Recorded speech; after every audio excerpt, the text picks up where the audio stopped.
Hey guys, Aaron Cybertron Zhang here, and today I'm back with another episode of Road to Ranked, where I climb the online VGC 15 ladder and provide live commentary as I go. First of all, if you have not seen yesterday's episode, definitely go check it out. I think YouTube has some issues publishing it to your subscriber feeds, so I'll link it in the description below. It's definitely a really fun episode and you don't want to miss out on it. But we're going to jump onto the ladder today, currently sitting at a rating of 1629. Played a couple of games off screen since I am testing for nationals now. I want to try out a bunch of different things, but ideally I'd like to close out the week with a rating of over 1700 with this team and then push to 1800 next week when we switch to a new team, so that should be exciting. But yeah, it's been a couple of good games so far with this team. Of course, we are slowly on the lower ladder, but we're going to find Jiru from Florida with a rating of 1601 as we try to push a bit higher. As always, if you enjoy Road to Rank, please show your support by leaving a like on the video. I'd really appreciate it.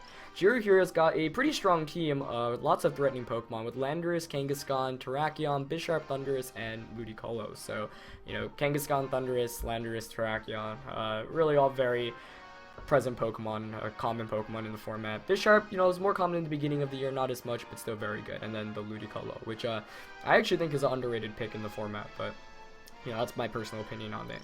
I actually think Volcarona can be really good here if I support it properly. I think Wide Guard with Aegislash here can help me a lot with that, just because it can prevent my opponent from Rock Sliding it, and if he can't Rock Slide it, he actually can't do too much to it. So I do think that Volcarona might be the way to go this game. Of course, I have to protect it accordingly, and that's always slightly difficult. Part of me actually wants to lead with Aegislash Volcarona, since he doesn't have a great way to beat my Aegislash other than the Bisharp, and you know, I can obviously check that with my Volcarona. And I do like that. I definitely want Kangaskhan in the back, and for the last one, I think Landorus is the right call here, just because Scarf is really good against Kangaskhan and Terrakion, not to mention Superpower against Bisharp, Rock Slide against Thundurus, and U-Turn against Ludicolo. Rotom Wash here, not too great because, you know, I am the offensive variant, so his return/double edge can actually just knock me out from Kangaskhan. Knockoff from Bisharp if Life Orb can also knock me out. Ludicolo can 2-hit KO me with Giga Drain. Terrakion can close combat me, perhaps even knock me out. I don't know the damage calc on that, but I don't run any investment. And even Landorus's U-Turn does a lot, so I don't really want to bring that one. And the reason why I'm keeping Togekiss off here is because, first of all, the Iron Head weakness from Bisharp, the Rock Slide from Terrakion. I mean, he's weak to 5 of the 6 attacks that my opponent can have, with Rock Slide on Landorus and Terrakion, Iron Head on Bisharp, Thunderbolt with Thundurus, and then Ice Beam from Ludicolo. So yeah, this is one of the cases where I think just the 2 Pokemon I'm not bringing are kind of very, very weak to the Pokemon that my opponent has. So I'm going to keep those on the bench and we'll see how this goes. If I could get a Quiver Dance off, that would be really good, especially because it could result in a Giga Drain off against that Terrakion when my opponent's not expecting it. A lot of times players don't expect Volcarona to carry Giga Drain, but we'll see how this goes. Looks like we actually see the Bisharp and Thundurus lead here from my opponent, which I'm more than alright with, since Volcarona matches up with those two quite nicely here. Of course, against my Volcarona and my Aegislash. It's already an interesting position, though. I'm also kind of wondering what Bisharp he is and what Thundurus he is, because he could, for example, be like offensive Life Orb, and if that's the case, he could double up on Volcarona immediately with a Sucker Punch and a Thunderbolt. That's the main thing I'm fearing right now. I think I'm actually going to go straight for the Shadow Ball into Thundurus and the Heat Wave. I think here Bisharp either protects or he attacks, and it looks like he is going to go for the protect. Presumably Thundurus is going to Thunder Wave here into Volcarona, so I want to try to knock it out before anything else. And it looks like he does go for that Thunder Wave, but fortunately enough, I am carrying that Lumberry on Volcarona, so, you know, a waste of a turn for my opponent here, as I'm going to be able to get a lot of free damage off. Also not too worried about this Bisharp, since I do have that Kangaskhan with Low Kick in the back, which of course one-hit KOs it. So Heat Wave does a fairly good amount of damage. I hope the Shadow Ball can knock it out. Shadow Ball should be more offensive than that Volcarona's Heat Wave, given that it's spread damage. So let's see if it's enough to knock it out, as it is. So, almost perfect turn 1 there. I mean, I can't complain since I basically got a free knockout, but my opponent does get a free switch into here, and it is going to be that Landorus, but I'm actually more than okay with that, because I do have that nifty Wide Guard. So things are actually looking very, very good for me right now. Let's see, with Kangaskhan and Landorus in the back, I think this turn I'm just going to go for the Wide Guard. Do I want to Quiver Dance here, or would I rather just Heat Wave? I think I'm just going to Heat Wave here. I'll just Wide Guard Heat Wave, yeah. We'll see if he predicts this. But there's not much Landorus can do here, unless that's Stone Edge. That would be something. Nope, he just rock slides here, so that's perfect. So not anticipating my wide guard, which is never good. You should assume Aegislash in this format do have wide guard. So I get this Heat Wave off. Looks like he's Life Orb Bisharp. I knock out the Bisharp in one hit, and it looks like it's going to be a really quick game today for our first game. Especially since that Landorus, I presume, is Choice Scarfed. He's going to bring Kangaskhan in, but now I've got my own Landorus in the back, which obviously deals with these two quite nicely. So I'm actually going to pull the switch out, I think, by King Shielding here. Oh wait, no, I shouldn't do that after wide guarding. I can just wide guard again. Actually, yeah, I'll just wide guard again, because he has to fake out Volcarona. He can't touch Aegislash with his... he really can't beat Aegislash at all. And, I mean, it's very hard to imagine me losing this game, given that I've also got my own Kangaskhan and Landers in the back. So, you know, wide guard being able to be used consecutively, whereas I can't use King Shield without having to, you know, roll the dice. So... I'm just going to wide guard, and I don't really care what he goes for. I guess unless he has power-up punch, but looks like he's just going to go straight for a double edge onto Volcarona, though he's slower than my Volcarona right now, so Heat Wave actually knocks out the Landorus. Yeah, looks like it's going to be a 4-turn game here. And he does go for the double edge onto Volcarona, but he has a chance of burning himself because of the flame body, though it's only one hit, and what do you know, he actually does manage to burn himself. But I think that game was basically won on the second turn. You know, knocking out that Thunderous turn 1 was really, really big. That's exactly why I led with Volcarona and Aegislash. I identified that my opponent had no way to really shut it down. Unfortunately enough, he led with something that allowed me to take advantage of my lead immediately. That's one of the things about not running Sash Bisharp. Presumably, he was Life Orb, which a lot of Bisharps are in the format. You know, when you choose to run Life Orb Bisharp, you can't really do very much if you're slower than the Pokemon and they outspeed you and they knock you out. Of course, you can get a Sucker Punch off, which I think my opponent should have considered maybe, but he was probably not expecting the Aegislash to go for the wide guard. I mean, the game, I think, was heavily in my favor after that first turn, and he brought in the after he brought in the Landorus. I think if he switched in Kangaskhan and it was Kangaskhan and Bisharp against my Volcarona and Aegislash, would have been a lot more difficult of a matchup, because what I'd have to do is, you know, try to knock out the Bisharp without Kangaskhan knocking me out, and, you know, Kangaskhan would double edge one-hit KOs Volcarona. It doesn't even need that second hit.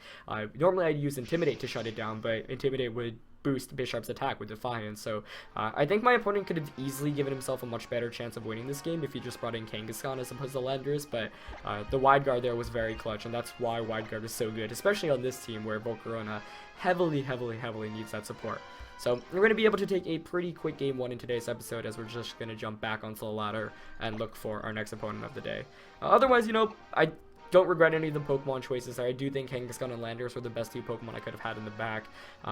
You'd imagine, you know, even if he switched into Kangaskhan at that position, Togekiss and Rotom Wash couldn't have done very much. Togekiss actually could have been pretty helpful with Follow Me support, but otherwise not too much. We're going to find Danny from Mexico with a rating of 1610 for our next opponent of the day. Danny is also rocking a pretty strong team here. Looks very, like, current meta, actually. Like, this is a team that I can see a lot of people bring to US Nationals. We got Cresselia, which I think deserves probably more usage than it's currently getting. Terrakion, Salamence, Heatran, Aegislash, and Amoonguss. So lots of strong Pokemon here. Never really like facing against Amoonguss in general. Heatran's always a bit difficult to deal with as well.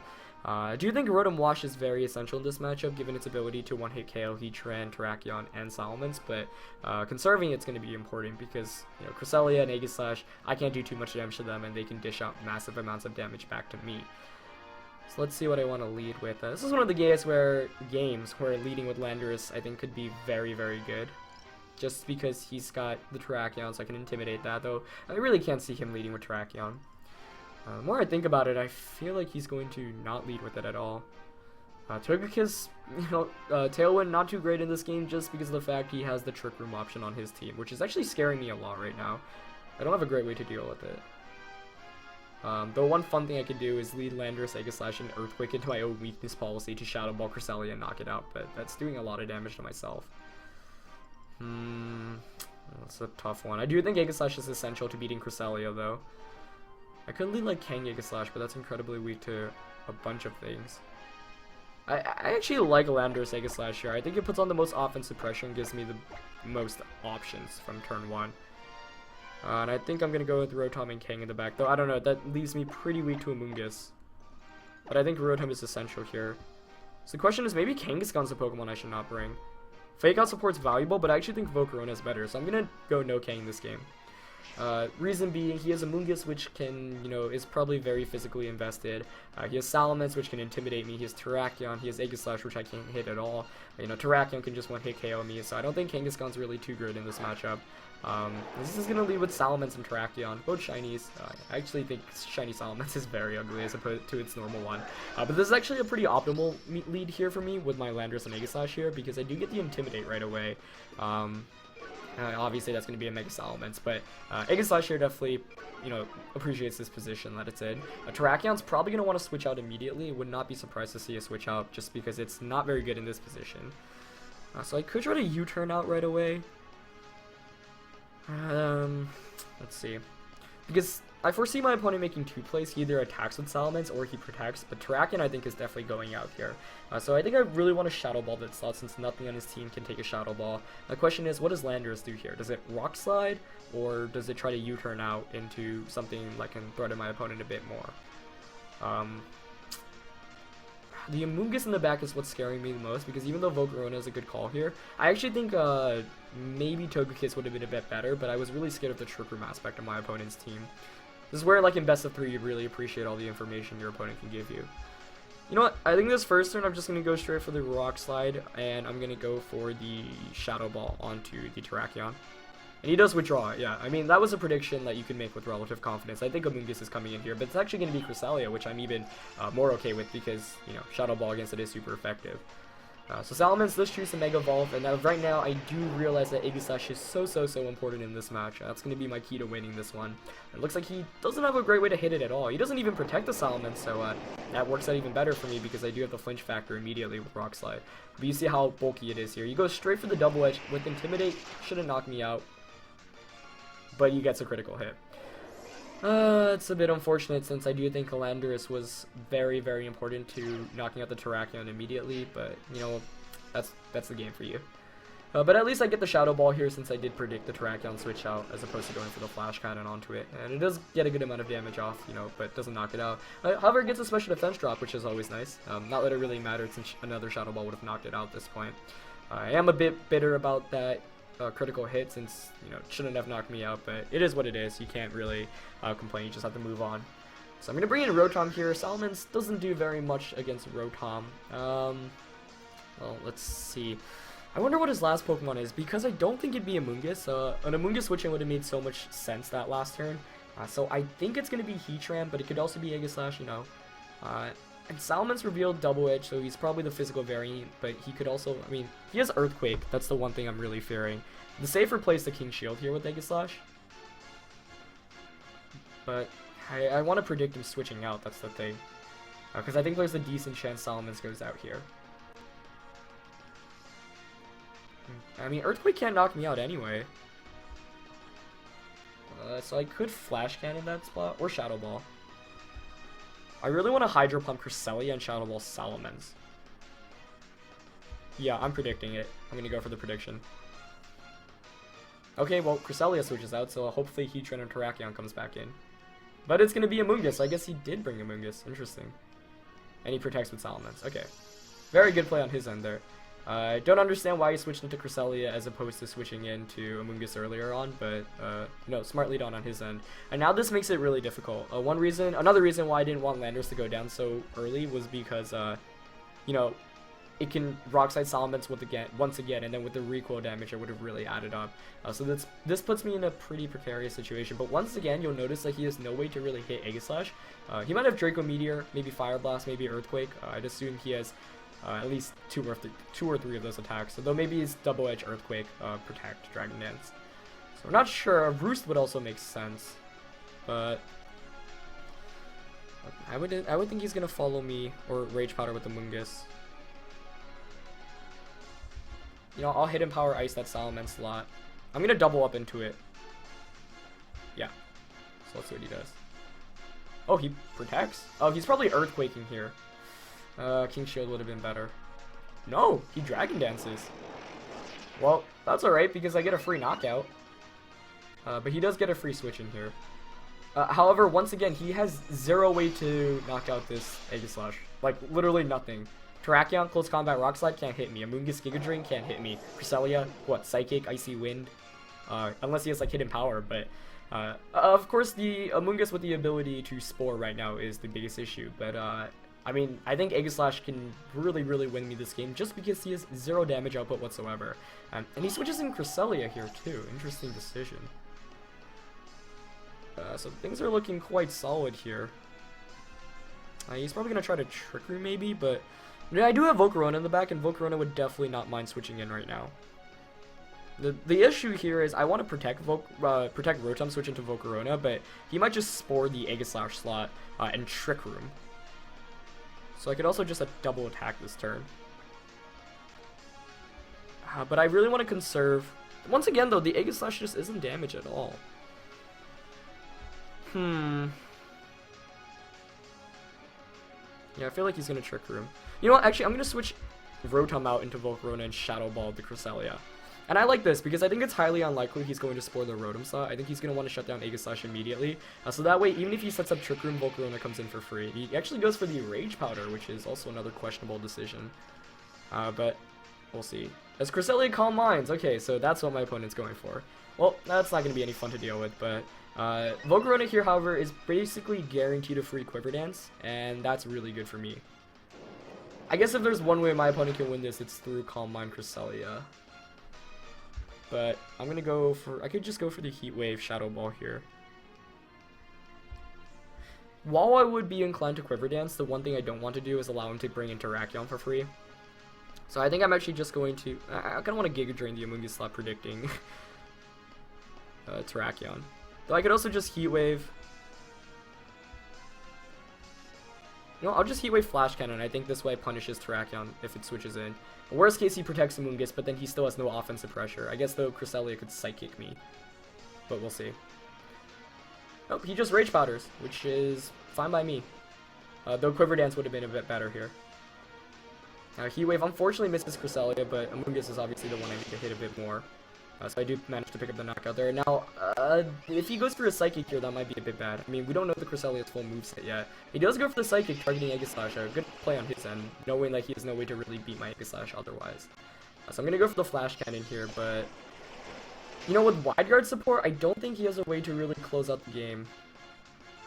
But we'll see. I presume he has Moonlight as well on Cresselia.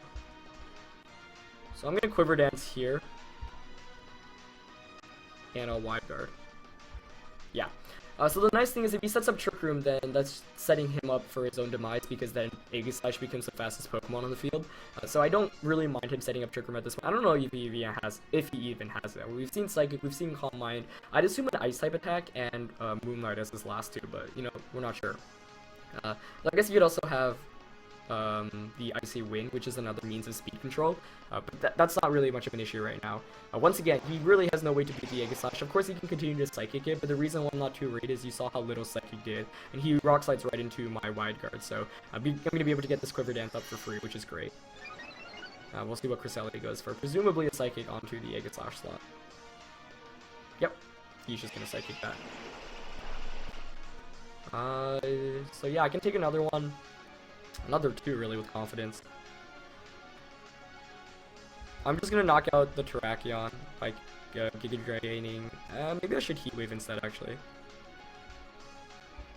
Yeah, I'm just gonna Heat Wave and Wide Guard. Since Terrakion might protect as it does. Okay, cool. But we'll see if Cresselia has the Moonlight, which I'm kind of predicting it to. Regardless, though, I can Giga Drain the Terrakion to knock it out the following turn, and then Cresselia really can't do much, and I don't expect Heat Wave to knock him out there. The miss earlier definitely set me back a bit since it would have fainted here, but unfortunately not the case. He does have Moonlight, so we see Psychic, we see Moonlight, we see Calm Mind. Yeah. Okay, so I actually want to make sure I don't choke this game away right now. He's probably going to Psychic Cresselia once again. Psychic Aegislash, excuse me. Though, yeah, I mean, we're just going to get into a stall in which I can Quiver Dance. Yeah, I don't mind Quiver Dancing, so I'm just going to Wide Guard Giga Drain once again here. I just want to knock out the Terrakion. I'm not sure if I'll be able to knock it out in this hit, but we'll see. Regardless, so I'm basically rendering that Terrakion completely useless. And he is stashed, okay. Yeah, so that's why I went for the safe wide guard here. But I do also confirm I'm faster, which is the most important information because it'll allow me to switch out this next turn. But if anything, I guess one way... Oh, wow, was that a crit? Yeah. Yeah, so I guess one thing I could have done better was just conserve the Aegislash. This was like me not playing like 100% as safe as I really should have been playing. But at this point, you know, like I said, it's Volcarona against Cresselia, and Volcarona wins that matchup. But I mean, I think Terracion's definitely protecting here. So I could just, I mean, I don't want to risk the Heat Wave miss. I think Cresselia is going to Moonlight.